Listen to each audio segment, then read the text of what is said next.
You open your phone one evening. Nothing special, just a quiet moment between things. And there it is, a photo of yourself from 10 years ago. You feel something you don't have a word for. It isn't sadness, exactly. It isn't happiness. It's both, at the same time, pointing in opposite directions.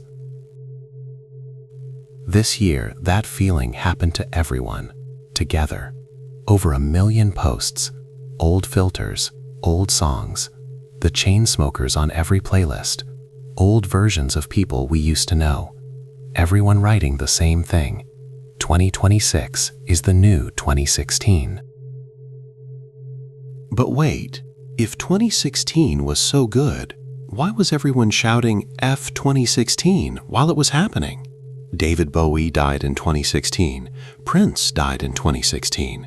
Everyone was losing their minds. And somehow, that's still the year everyone misses. Go figure. So, what is actually going on here? Because the answer might have nothing to do with 2016 at all. There's a woman. She's sitting alone, looking at her phone. On the screen, a photo of herself from 10 years ago. She remembers that day, the exact coffee she was drinking, the way the afternoon light came through the window, the outfit, the place, even how she felt. She remembers feeling like everything was still possible. But something was off. She didn't quite recognize the person looking back at her. Not because the face had changed so much, because the person had. The face was hers, but the certainty in that person's eyes, the quiet belief that things would work out, that felt like someone else's. And here's the strange part. She wasn't sure which one was really her, the one in the photo or the one holding the phone. Maybe you know that feeling. Who is the person in that photo? Not a small question, a real one. Because if you've changed that much, the beliefs, the fears, the things you want, at what point does the old version of you become someone else? A few days later, she's in a coffee shop. A song comes on. She didn't choose it. The Chainsmokers, something from 2016. And the moment the first notes play, she's back. Not just remembering, being there, briefly, completely. The same coffee shop feeling, the same particular weight in her chest, the same version of herself she thought she'd grown past. Your brain doesn't just hear music. It uses music as a door. And when that door opens, it doesn't take you to a place. It takes you to a version of yourself. So what exactly is behind that door? And why does walking through it feel like coming home and losing something at the same time? Here's what's actually behind that door. It isn't 2016. It's a version of 2016, one your brain has been quietly rewriting every single time you've remembered it. Here's something strange about memory. Every time you remember something, your brain doesn't just play it back. It takes the memory out, holds it for a moment, then rebuilds it piece by piece. And each time it rebuilds, it makes quiet edits, small ones, almost invisible, but they add up. Negative emotions fade faster than positive ones, not because you're weak, not because you're fooling yourself, because your brain is doing something, quietly, automatically, without asking your permission. It's protecting the story it tells you about who you are. The 2016 in your memory kept the Pokemon Go, the pastel filters, the songs playing from every phone in every room, the feeling that things were still open. It quietly let go of the anxiety, the things that didn't work out, the parts that hurt. It kept all the Beyoncé. It quietly lost all the stress. Your brain is a gentle editor. And here's the other piece. The songs you heard when you were 14, 15, 16, they don't live in memory the same way other memories do. They go deeper, into the part of your brain that handles who you are, your sense of self, your personal history, the thread that connects who you were to who you are now.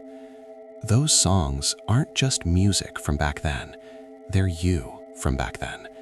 Which is why Closer in a Coffee Shop doesn't just remind you of 2016, it loads a version of you, the one who first heard it, in a specific place, feeling a specific way, believing specific things about where your life was going. So the 2016 in your head was always going to be warmer than the real thing. That's not a mistake. That's not nostalgia tricking you. That's the system working exactly as it was designed, keeping the warmth, softening the edges, so the story of your life still feels worth continuing. You didn't remember 2016, you rebuilt it. But here's what's interesting. If memory rewrites the past to protect your sense of self, what exactly is it protecting? People who study nostalgia, and some do, seriously, their whole careers, they found something that keeps coming up. People aren't missing the events. They're missing a version of themselves. In 2016, you had a feeling that's hard to name, a sense that you were becoming someone, that the direction was clear, that the story you were writing about your life, it was still open. Maybe you knew what city you'd end up in, or who you were going to become, or at least you believed you did. That certainty felt like solid ground. And here's the part that matters. Nostalgia doesn't spike randomly. It spikes when people feel like the present has become unreadable, when the ground under their feet stops feeling solid.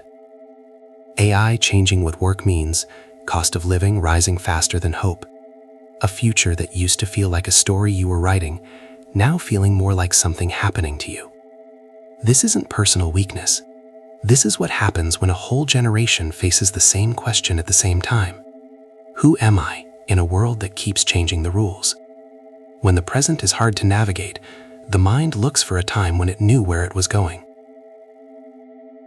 A Greek philosopher once said, "You can't step into the same river twice." He meant the river keeps changing, but also the person stepping into it does too. A philosopher named Derek Parfit spent much of his life on exactly this question. Who are you really across time?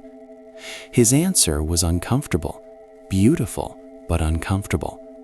The person you were in 2016 and the person you are now, they're connected by memory, by experience, by a thread of who you've been, but they're not exactly the same person. Like a ship that's replaced every single plank over 10 years. Still sailing, still recognizable, but not the same ship. I miss knowing who I was going to be. That kind of missing has a name, not a clinical name, a real one. When the thread between who you were and who you are feels thin, your mind reaches back, trying to find the other end of it. That's not weakness. That's not being stuck in the past. That's a self trying to remember that it's still the same self. But here's what surprised the researchers. You're not just missing yourself. You might be missing something much larger than that. What you're grieving isn't the year. It's the version of yourself who still believed in a particular story and the world that made that story feel possible. We weren't just missing ourselves. We were missing belonging, the feeling of being part of something that everyone else was part of too. In 2016, Beyoncé dropped Lemonade, Frank Ocean dropped Blonde.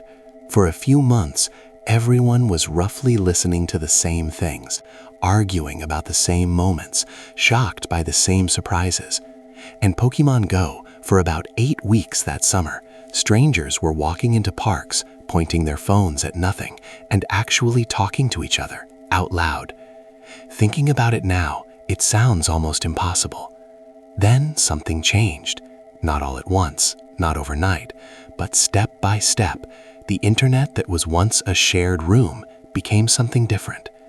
The internet we had in 2016 wasn't just a platform, it was a shared room. And then everyone got their own room, perfectly designed for them and no one else. Facebook built its newsfeed, Twitter built its timeline, TikTok built its For You page, each one learning you, each one building higher walls, a million separate rooms, your algorithm, your feed, your version of what was happening, and no one else. When the world feels unstable, people stop moving toward new things. They go back to the last moment that felt manageable, the last time the ground felt solid under everyone's feet, together. And the strange part is, you didn't even know you were grieving it, not until someone named it just now. Some writers have called what happened the end of shared culture, the moment culture stopped being something we experience together. Others say culture is richer now than ever before, just spread differently across a million separate streams. Maybe both things are true. More variety, less togetherness. Because an internet designed to keep you watching forever doesn't want you in a room with anyone. It wants you alone, perfectly comfortable, watching forever. The togetherness wasn't a feature that survived the upgrade. So when you miss 2016, you might be mourning something more specific than a year. A world where you and a million strangers could all be surprised by the same thing on the same day, together. A world where culture was still something shared, where belonging was still the default. We're not missing the past, we're missing belonging. What do you remember from that year? Something that made you feel part of something. So here's what was actually happening, all of it, at the same time.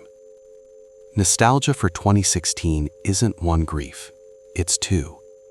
And they arrived together, quietly, without asking. The first grief is personal. You lost a version of yourself, the one who still had a particular kind of hope, who still believed the story they were writing about their life was going somewhere clear, who still felt, somewhere underneath everything, that they knew where they were going. That feeling had a name once. You called it the future. The second grief is collective. You lost the last shared room, the internet that felt organic, a little wild, not yet shaped into something perfectly smooth, where culture still moved together, surprised you together, confused you together, gave you something to argue about on the same day, in the same breath. And your brain, without asking you, built a version of 2016 that holds both of those losses in warm light. Because that's what it does. It protects the things you loved by making them more beautiful than they were. Not to trick you, to keep you. You're not remembering 2016. You're remembering what 2016 meant to the person you were then, and that is a very different thing. And here's what's interesting about that. There's a philosopher who spent much of his life asking what it means for a self to continue across time. A philosopher once wrote that when he finally understood the self isn't a fixed thing, he didn't feel smaller, he felt lighter. He described it as walking out of a glass tunnel into open air, the specific feeling of understanding something that had been pressing against you for a long time. When you understand that the 2016 you're missing was never quite real, it doesn't make the grief smaller, but it changes what the grief is for. It's not grief for a year. It's not grief for a trend. It's grief for a version of yourself who still believed in a particular story, and for a world that made that story feel possible. That's real grief, for things that were real, for a version of yourself that existed, and a version of the world that existed with it, before both of them changed into something you didn't choose. And that kind of loss, the loss of a self you believed in, and a world that held it, is grief for something real. That's a different thing from nostalgia. That's a different thing from longing. You're not stuck. You're not broken. You're not living in the past. You're a human being who loved something and lost it. And your brain has been quietly honoring both of those things every single time you hear the first few notes of that song. There's something that two very different traditions figured out. One from ancient India, one from ancient Rome, separated by 500 years and half a world. They had no way to talk to each other, and yet they came to almost exactly the same place. The first said, "Things change, and that's not a problem to solve. It's the condition that makes anything matter at all. Everything changes, because if nothing changed, nothing could be lost. And if nothing could be lost, nothing could have been loved. Things matter because they change." The second said, "The path behind you isn't a mistake. It's the making of who you are. Every version of yourself you've left behind, every chapter that closed before you were ready, didn't disappear into nothing. It became the ground you're standing on right now. The way soil holds everything that was planted in it. The harvest is gone. The soil remembers." Both traditions, from opposite sides of the world, separated by 500 years, arrived at the same quiet truth. The pain of losing something is proof that it mattered.